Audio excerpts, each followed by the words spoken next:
muna lang na speaker. Kaya medyo, but last night kasi I was thinking, ay, sorry may hindi pa mo ba nakakakilala sa akin? Wala naman, no?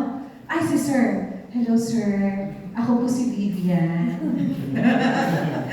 Okay. Alright. So, I'll fast forward na tayo, ha? So, I was thinking kagabi, sabi ko, kasi yung two mindset, doon sa regular na umaattend ng NDO, alam na natin kung ano yun. Tama? No? But I would like to give you something fresh. Wow. Kasi bakit? First time na mag-NDO ang ADG sa Pampanga office. So, parang sa akin, I want to give you something more of what it is the usual. So, kaya meron mo akong kodi ko kasi wala akong tulog. Oo, walang tulog. Anyway, pag sinabi mo kasi mindset, pag ginugol niyo yan, ibig sabihin, yan ay state of mind. No? State of mind. It's a characteristic, a habitual characteristics on how you respond to a certain event. No? Kung paano ka nagre-respond. It will actually allow you to know you. Kunyari, merong isang issue, kung ano yung mindset mo, yung respond mo will follow. Okay? Sabi din, dapat daw, as a person, you should develop this four kind of mindset. Sabi nila, ipasa ko daw, hindi. Abbreviation lang kasi kung pag ang abbreviation po ay GAPE. Wag na, GAPE na lang. G-A-P-E. P-E. Ano po yan? The first mindset that you should develop is what we call the growth mindset. You should always believe that there is always an expansion. Merong level of growth, no matter how old we are. At my age, 35, at my age of 35, okay, gape po tayo, yan. Actually, estudyante ko, ganito rin ako. Mahilig ako sa abbreviation. Kasi mas madaling tandaan. So we have to believe that there is always a growth. Okay? So yan, growth mindset tayo. Kailangan kahit na anong edad po, naniniwala ka pa rin, nalalago ka pa rin. Yes. Okay? Unless otherwise, you're 6 feet below the ground, then hindi ka na talaga lalago. Okay? Do we agree? Yes. Alright. The second one is what we call the abundance mindset. Okay? Do you all believe that there is something stored for you? Yes. Yes. Do you believe that you are blessed? Yes. You should. The moment you wake up in the morning, you're already blessed. Tama po ba? Yes. So dapat at our age, no, whatever age you are, you should always believe that life is abundance. It's just a matter of who is willing to give. Diba? Kasi maraming dumadating na opportunity, maraming, alam mo yun, pero ang minsan ng problema, hindi ka handa na tanggapin ito. Kaya dapat sa utak pa lang, sabi nga nila pag yung tao, inofera mo ng 20,000 nakita, tanggap, tama? Pero pag inofera natin na dito sa Riway, kikita ka ng 200,000, parang hindi nila maintindihan. Tama ba? Nakaka-encounter kayo ng ganito? Yes. Bakit? Kasi yung abundance mindset nila, hindi na-develop. They were trained, or they were, yung mindset nila, nakafocus lang dun sa kakapalanggot na 20 minutes. Luka nyo? Eh, kaya napaka-bless natin kasi we were given the chance to expand our mindset, our abundance mindset. So to the point na yung kumita, dito parang 1 star, gusto ko mag 3 star. And how much is the earning of 3 star? Alam niyo mo ba magkano earning ng 3 star? Diba? Ngayon pa lang, although sinasabi ni Sir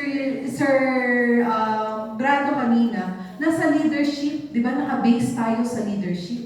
But just the same, kahit naka-base yun sa leadership, you know for a fact that when you help people down your line, you will grow. You will be abundant. Okay? Kaya dapat, ngayon pa lang, when you start in this business, dinidevelop mo yung abundance. And remember, pagka abundance ang mindset mo, the energy comes in. Ma-attract niyo po yun. Okay? The next is what we call the positive mindset.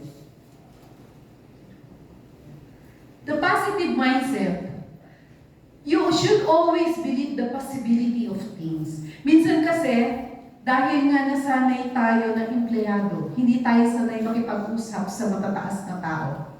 Pagka may English na, ikaw na dyan, kulang kaya, luduguin ako dyan. May mga gano'n na, no? Bakit? Kasi nga, for the longest time, we are being restricted. But this time, in this platform, you have to develop that everything is possible. Dati akala mo hanggang Pilipinas ka lang. Ngayon, lumilipad ka na. Hindi lang isang beses, every quarter lumilipad ka. Tama ba? Yes. But long time ago, have you ever thought na mangyayari sa buhay mo to? No. Diba? The positivity. Kailangan you attract positive. Sabi nga nila, when you step into this kind of business, when you wake up in the morning, you should always smile. Right. Because you attract positive. Yun yung unang ginagawa po. Kaya ba walang nakasimangot, ha? Una, papangit kayo. Pangalawa, tatanda kayo. Okay. The next one is, teka lang, ha? Baka magkalma. Entrepreneur.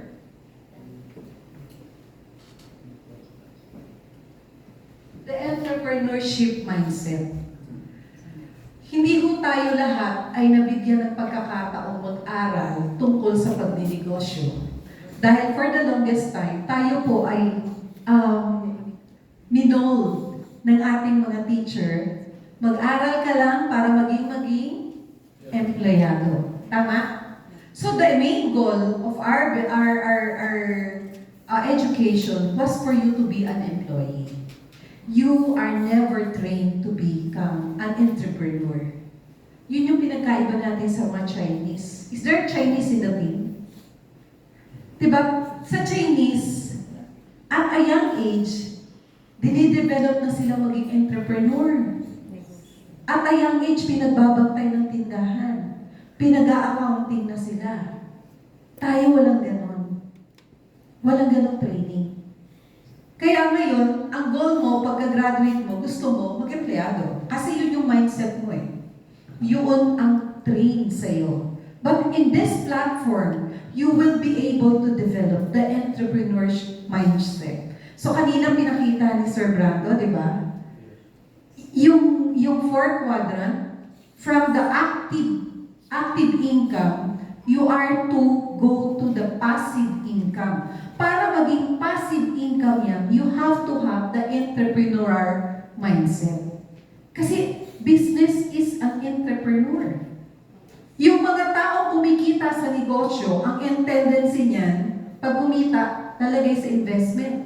Pag kumita yung na-invest nila, ibabalik sa negosyo. Kaya po yung mayaman, lalong yumayaman. At yung mahirap, lalong humihirap. Nakita nyo? Nakita nyo how the education had limit us so much? Kita nyo po ba yun? Are you learning? Yes. Okay, that's good, no? So yun yung mga mindset. Sabi nga nila, you have to always consider in this business that it will be a long time. Hindi po tayo nagtatanim ng munggo. What we're planting here is a mango tree. Parati natin naririnig to, di ba? Bakit? Kasi yung munggo, isang beses ka lang mag-harvest. Pag mango tree, isang beses lang mo ba? No. It will give you years of harvest. So wag kang magmadali. Wag kang, may sinasabing law of average. In a deck of card, in a card of 52, ilan mo ang ace? Apat. Sigurado kayo? Parang hindi kayo sigurado. Ilan ang ace sa deck of card? Apat. Sure kayo? Okay, sure kayo ha? So sa deck of card, ibig sabihin the law of average is saying na at a given time, the probability of getting the ace is always there. It's just a matter of when. So dapat daw, pagka nag-i-start ka sa negosyong ito and you have that long-term mindset, dapat iniisip mo, uy, na-reject ako. 51 na lang. Uy, na-reject ako. 50 na lang. Makikita ko na yung aking apat na alas. Remember, sa business structure natin, you only need 2. If you get 4, the better. Diba? Pero you could start with 2. So, sino ko ba dito ang nade-depress kapag nare-reject? Palakpakan naman natin si Sir. It's important that you have to be honest with yourself. Meron ba dito pag nare-reject, nagdidiwang? Yes! Na-reject ako! May ganun ba dito? Wala, diba? Once you're rejected, as tao ka lang. Apektado ka, tama? But it's important that you have this idea of the law of average. Kung na-reject ako, malapit na yung alas ko. Dadating na yung alas ko. Kung nakaka-50 ka na, posibleng hindi pa dumating yung 2 mong alas kasi hanggang 52 lang ang deck of cards. Baka hindi mo lang naramdaman. Okay? So, kailangan meron kang ganong mindset na, why? Para ma-maintain mo itong gap kailangan naiintindihan mo na hindi ito mabilisan. Right. When you're putting up a business, sino mga negosyante? Can I see the hands? Sa negosyo po ba, pag tinayo mo ngayon, next month kita na? No. Pag nag-franchise ka ng Jollibee, ilang years po ba bago nyo makuha yung return of investment? Kala nyo yung mga nagja-Jollibee, kakuha nila kagad yung hindi po. Ilang milyon ang franchise? 50 million. Ilang Jollibee, ilang French fries, ilang bago makuha yung 50 million. Franchise fee pa lang po. Wala pa tayong pinag-uusapan ng structure, wala pa pinag-uusapan ng sahod, wala pa pinag-uusapan ng stocks. That's reality. Ha? Kaya kahapon yung binabanggit ni Kuya Mon, yung si Ito, yung sa 7-Eleven, the founder of 7-Eleven, that's true.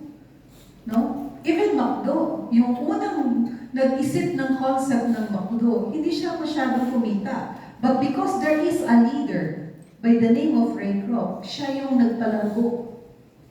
Kasi naiintindihan niya itong mindset na to. Kaya ngayon pa lang, nire-ready namin kayo. Kasi whether you like it or not, you will go big in Leeway. Pag hindi kayo handa sa paglago, mahirapan mo kayong i-handle yung grupo niyo. Sino ho bang hindi gustong yumaman dito? Honest word. Yung ayaw ng malaking grupo. Meron ba? Gusto niyo lahat malaking grupo? Yes! So you have to learn. You have to be ready before it comes. Bago pa dumating. Di ba pag kayong nanay, bago lumabas yung anak, nagre-ready ka na. It's the same thing. Bago dumating yung mga leaders mo, ngayon pa lang maghanda ka na. Okay? Alright. So yun yung law of average. So, kailangan naiintindihan po natin ito. So, ang pangalawang mindset na sinasabi ni Riwe is, it should be 100% duplication. Okay? 100% duplication. Ayan, sige. Okay. Ayan yung long-term thinking kanina. And then, the concept of 100% duplication. Ano ba itong duplication? In the first place. Ano bang ibig sabihin pagka sinabi mong duplication, no?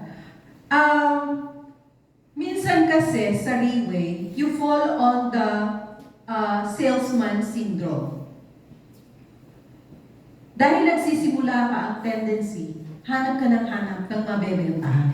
Tama? Yes. Sino ho bang hindi napunta doon? Wala. Yung sa simula, benta ka ng benta. Meron ba? Yung pagdating mo kagad, hindi. Duplicate ako kagad. Wala no? Normally, kahit ako po, when we started as a salesperson. Bakit? Kasi wala akong pera eh. When we started, wala akong kaming perang pambili. So we needed the sales to sustain. And it's A-okay. Pero ang sinasabi dito, huwag kang manatili doon. Eventually, you have to learn how to duplicate. Because dun sa pinakita po ni Sir Brando kanina, no, yung ating 4 quadrant, what the businessman have is actually the power of leveraging. No? Nag-employ siya ng maraming tao, pinadami niya yung sarili niya.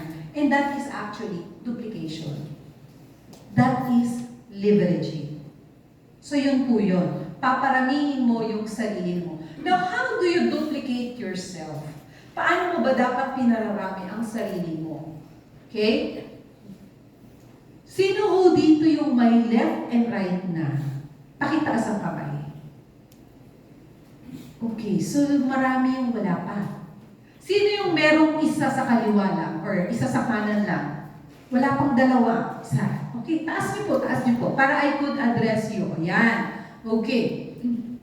So, you are very lucky. Bakit? Kasi importante po na bago dumating ang team mo, alam mo kung paano sila papararamihin. Tama ba? Okay. Sorry nagbabasa ako kasi nga kagabi ko lang ginawa lahat ito. May tinatawag tayong 3 cycle of duplication. 3 cycles of duplication. The first cycle is the I do, no? The we do, and the you do. Actually, ito po ay ABC rule. This is an ABC rule. The I do cycle, ito po yung stage of sponsoring. Nag-i-sponsor ka, no? You are trying to sponsor the person, no? Ito yan, yung I do. So during this I do stage, nagtuturo ka nito. So anong ituturo mo? Ituro mo yung OPP, ituro mo yung Complan, ituro mo yung NDO, ituro mo yung tamang mindset. Kailangan na ituturo mo ito during the stage of I do. Ibig sabihin, ikaw muna. Ikaw muna. Gagawin mo muna para makita niya. Hindi po mas maganda kasi or mas effective yung by example. So dapat ikaw muna. You do it by example. So turuan mo siya. So ano ba yung mga piniprepare during the sponsoring stage? So the first thing that you have to talk about, lalo na kung magkakaroon ka na ng bagong team, you have to set the goal. The short term and the long term goal. Pag-usapan nyo na yan during the sponsoring stage. Okay? And then, next to that, kailangan ma-secure mo yung commitment level niya. Ano ba to? Palitaw? Lulubog lilitaw? Gano yung commitment level niya? 100% po ba? O 50%? That way, nagkakaintindihan kayo. Yung expectation na si-secure. That's the third thing. You have to secure the expectation. Baka kasi ang expectation mo, all the way down siya. Yung pala hindi. Sasaw-saw lang siya. Now, you go to the next leader na talagang mas sasaw-saw. Are you getting me? Yes. Para alam mo paano mo i-manage yung time mo and effort. Kasi ang hirap naman na follow-up ka ng follow-up dito sa taong to, hindi pa naman pala siya ready sumausaw. So you're wasting your energy. Okay? Okay. So kailangan po yan, no? And then also, during the sponsoring time, or during the sponsoring stage, yung I do stage, you should make the 90 days game plan. Anong purpose ng 90 days? Kailangan pong kumita yung leader niyo the fastest. Kailangan maramdaman niya agad yung income. Tao yan, magugutom yan. Pag hindi nakaramdam ng income yan, lalabas yung doubt. Okay? So, kailangan mapakita mo sa kanya that you have a 90 days game plan. So, paano mo naman gagawin yung 90 days game plan? No? Gawa ka ng checklist, yung getting started checklist. Ano ba yung dapat niyang sinisimulan? Ano ba yung dapat niyang ginagawa muna? On the first 30 days. No? And then, yung daily operation. Araw-araw nag-uusap kayo dapat. Every day. Tapos, dapat on a monthly basis, meron kayong evaluation. Are you achieving the 90 days game plan or not? Then you adjust. Okay? Baka kulang. So, ganun po yun. Yan yung I do stage. Okay? So, ikaw muna ang lahat na nagbibigay, nagsusupply sa kanya. But how will you supply kung ikaw mismo hindi mo inaaral? Kaya importante nag-aaral po. Okay? Alright. Then, the we do stage. No? Ito po yung we do. Ito yung tinatawag nating stage of apprenticeship. Nag-a-apprentice na siya sa'yo. Dalawa na kayong gumagawa. Kung OPP yan, maghati kayo. Okay? So, this time, sinusubukan mo na siya, ano yung level of commitment niya? Ano yung readiness, yung kahandaan ng tao dun sa negosyo. Okay? So, at this time, you are actually building you're building the trust, the relationship. May relasyon na kayo niyan. No? Nag-uusap na kayo niyan. Okay? And then, slowly, you are building the teamwork, the synergy. Yung tinginan nyo lang, alam na niya na ikaw na. O, parang titingnan mo lang. Parang doon sa tingin mo, nalalaman mo na, Coach, di ko na kaya, ikaw na, take over. So, hindi kailangan may verbal communication. So, nagkakaroon na ng synergy kayong dalawa. Na-experience nyo ba yung sinasabi ko? Yes. Na-experience nyo yan? Okay, kailangan kasi lapat tayo dun sa realidad. Real talk lang tayo. Okay? So, ayoko kasi magbigay sa inyo ng input na ang hirap intindihin at ang hirap i-apply. So, kailangan yung totoo lang. Okay? So, yan yung time na we do the stage. And then, the last stage is what you call the you do.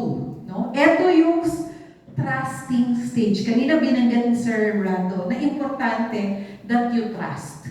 The trusting stage is actually the time that you give them the best. Yan, best naman to. Sabi sa inyo, mahilig ako sa acronym eh. Okay. During the we do stage, you give them the best. What is the best? Believe in them. Believe in their capacity. Paniwalaan mo kaya nila. Okay? I-encourage them. Encourage mo silang tumayo dito. Encourage mo silang mag-testimonial. Encourage mo silang mag-complan. Okay? And then support them. You give support. Pag sila nandito, nandiyan ka. Mapalakpak ka. Pinipicturan mo sila. Dapat nararamdaman nila yun. Na nandiyan ka para sa kanila. And then, you give them the trust. Okay? Bakit po importante itong best? As a leader, malaking bagay sa atin yung tap on the back. Tama ba? Kasi nakakapagod sa field. So if there's nobody who is tapping your back, saying you're doing good, you're doing okay, you're improving, ang hirap. So huwag ko kayong magsawang mamuri, lalo na sa leaders niyo. They deserve that. If your intention was to grow your team, no? May mga leader kasi na ayaw na na-outshine. Ayaw nilang mas magaling yung downline nila sa kanila.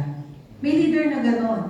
Pero ang hirap sa ganon kasi mararamdaman po ng leader nyo na ayaw nyo na na-outshine niya siya.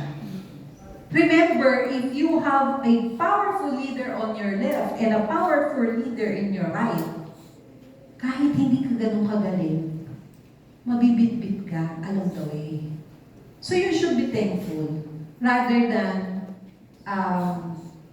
parang negative mo yung tatanggapin yung ganung yan. So yun po. Actually, the duplication, ang isang inaano dito is you start with yourself. As early ngayon, na wala ka pang masyadong leader, sino na po ang alam ang OPP? Patay tayo dyan. Okay. Sabihin, kaya nyo, hindi ho kailangan 100% kaya nyo i-interpret lahat ng technical terms sa OPP. Make it simple. Paliwanag nyo lang, ito yung ingredients, ito yung technology, 2008, 16 years, 7 years in the Philippines. Simple lang. Kaya kang kopyahin. Huwag ka na magsabi ng kung anong-anong bagay. Kasi hindi niya naiintindihan yun. And the more technical you become, the more questions that you will encounter. Baka mamaya tanongin, ano mo ba yung deer? Bakla, tomboy? Ano ang kinain yan? Wild grass o organic grass?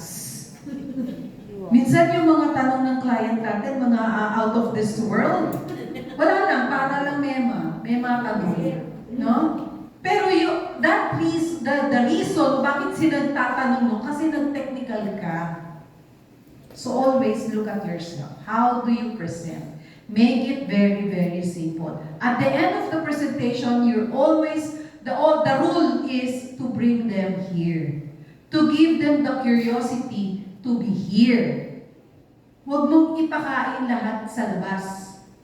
Baka hindi na pumasok sa bahay. Okay? You just create curiosity. Sino po ang nakakaalam na ng NDO? There are 10 topics in the NDO. See? You have to understand the NDO. Alam niyo po ba na ang NDO ang Bible ng Relay? If you know the NDO, definitely, nothing can go wrong with your business. Right. So you have to learn it by heart. Kailangan maintindihan nyo. And remember, alam mo po, nung una kong tinanan ng NDO, it was the simplest form of NDO. And then eventually, as you grow on, as you go on with the business, you come to develop a lot of things along the way. Like, yung pinakita ni Sir Brando, yung wiry way. Dati napakasimple lang nun. Ngayon, na-i-modify na namin. Even the mindset before is very, very simple. Pero ngayon, na-modify na namin. We get a lot of things along the way. Yun po yung importanteng naka-acquire nyo sa field. You have to acquire a lot of experiences on the field. Kasi yung experiences nyo yun din po yung ituturo nyo sa magiging team nyo. How can you address yung problem na dadating sa team nyo if you had not been on the field? Paano mo siya tutulungan at igagay kung hindi mo naranasan? Kaya po yung mga leaders, kung mapapansin nyo, minsan pinapayagan kayong lumabas on your own para magkaroon kayo ng first-hand experience. Hindi ko dahil gusto nila kayong pabayaan. Diba? You know the eagle? Yung eaglet. Alam niyo ho ba na para turuan niyang lumipad, tinutulak ng nanay yan out of the nest para matutong lumipad. It's the same way with us. For you to soar high, we have to push you. Kailangan nun namin kayong itulak. Not because we don't care, but because we want you to grow. Right. Ha? Next, sino po nakakaalam ng Complan? Taas kamay. Para yung mga leaders nyo na nandito, nakitang hindi kayo nagtaas ng kamay, alam nila kung anong ituturo sa inyo. Okay? Importante ho bang alam niyo yung Complan? There are only 3 basic of the Complan. Referral, development, matching. But on top of it, marami pang side hustle ang Complan natin. Sa totoo lang, pag nalaman niyo. Marami pa akong kita sa ilalim.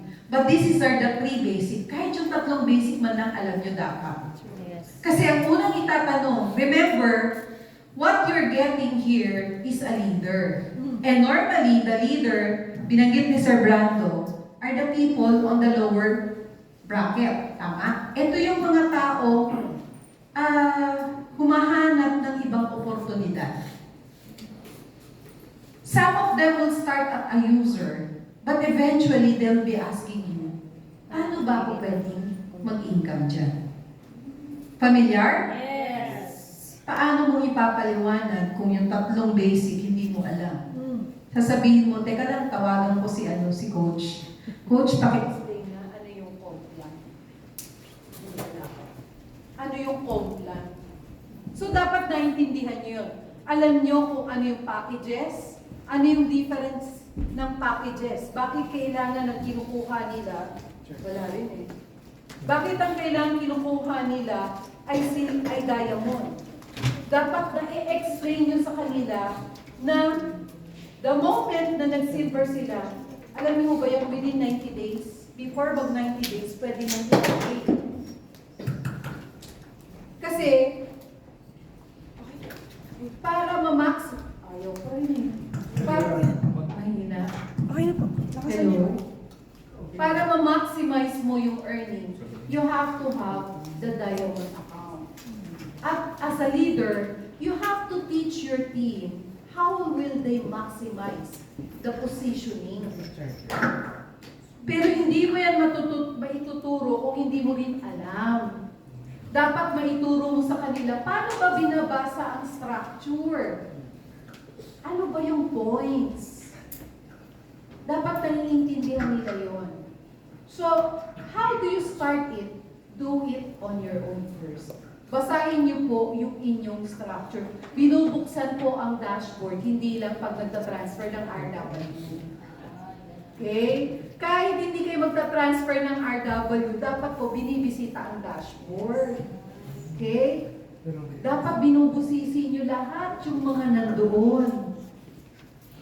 Ano yung nandoon? Okay? Kasi pag hindi niyo binisita ang dashboard niyo, minsan malalaman mo gaano kaseryoso yung team, yung leader. Pag tinanong mo yung PH at hindi sa ulado, malamang hindi nag-expect ng encoding yan. Hindi alam mo PH niya eh. Alam niyo ba PH niyo? Yes. Oo. Yun man lang. Dapat sa ulado natin yun. Okay? Dapat alam niyo yun. Kasi nasa negosyo tayo. Okay? Kailangan alam niyo, that's the basic of the basic. Okay? And then, paano ba binibigyan ng mindset ang bagong leader? How will you duplicate your mindset to your next leader? Oh. Ang unang tanong, what's striking here? You always look at yourself. Parating ang mirroring mo yung ikaw. Ano ba ang dahilan? Bakit mo ginawa ang leeway? Then you have to mirror it to your next leader. Remember, ikaw yung hulmahan. So pag ikaw na hulmahan, wala sa ayos, malamang sa malamang, alamang, ang leader mo, wala rin sa ayos. Kaya kailangan iayos mo yung sarili mo. Kalabitin mo yung nasa kanan mo, umayos ka. Mais ka. O, kalabitin mo yung sa kaliwa, ikaw din.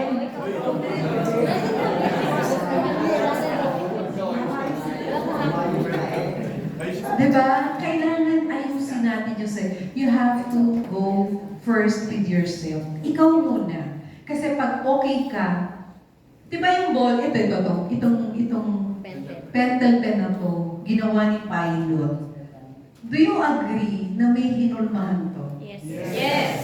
At dahil maayos ang hulmahan nito, pag dumadaan ito, itong ito, Kung ano yung haba, ano yung taba, ano yung laki, at pati yung ink, gaano kadami, it's the same thing. It's the same with us. Pagka hindi naayos ang hulmahan, may tinatawag na red check. Tama? Yes. So sa team natin, minsan may red check. Tanggapin mo na. Huwag mong iyakan. May ganun talaga. Kahit na inayos mo, minsan may red check. Okay? So it's a normal thing.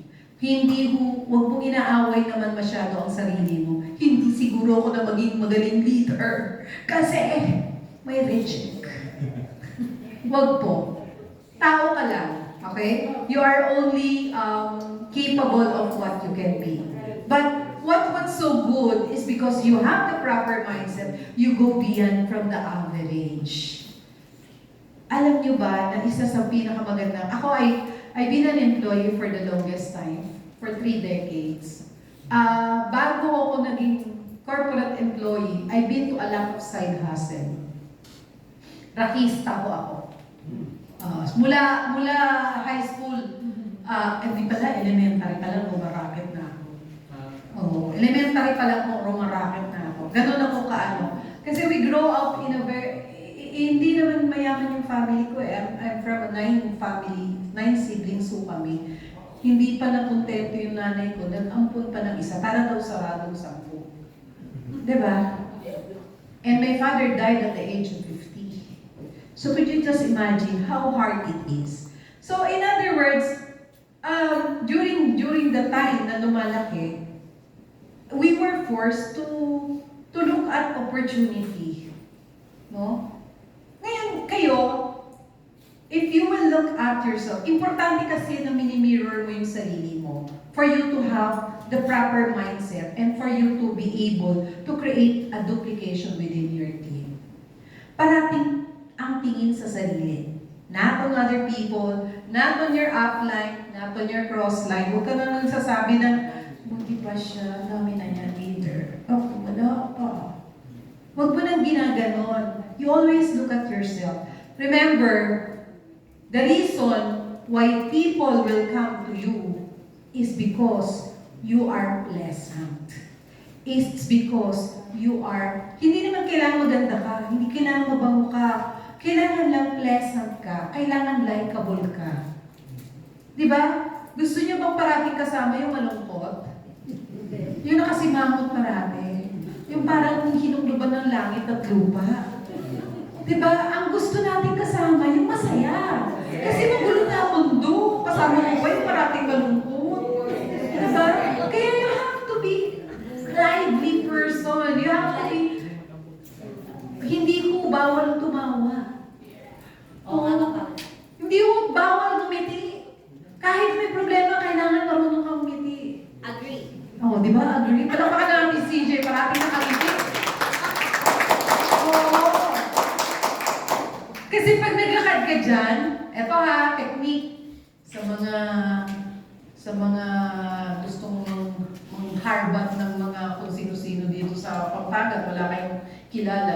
Pag lumakad ka dyan, nakangiti ka, one way or the other, may ngingiti rin sa'yo. At pag ngumiti siya, tapay ka. Magre-reweigh ka. Okay? So you have to smile.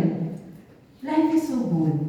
Para lang po, para magsimangot tayo. Although, alam mo yun, sabi nga nila, ang buhay na walang problema at walang twist and turn is a boring life. And all of us deserve an exciting life. So with that, thank you so much po. I hope you have learned something.